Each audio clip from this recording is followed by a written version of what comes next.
Hey everyone, welcome back to another video, and in this video we'll be showing you how to cancel Spotify premium subscription. Do you not want subscription Spotify premium anymore? Here's how to cancel it step by step.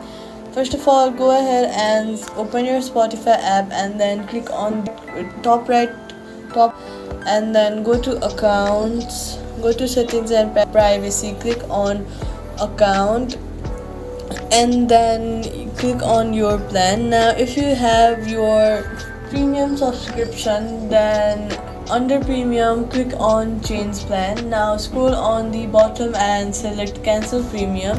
Confirm your choice and your subscription will end on your next billing date.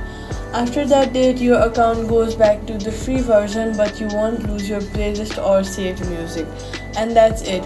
Your Spotify premium is cancelled and you'll only use the free plan.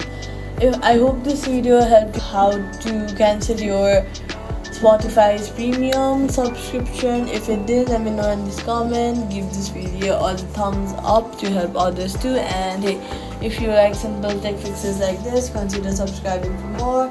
Thank you so much for watching, and I'll see you guys next time.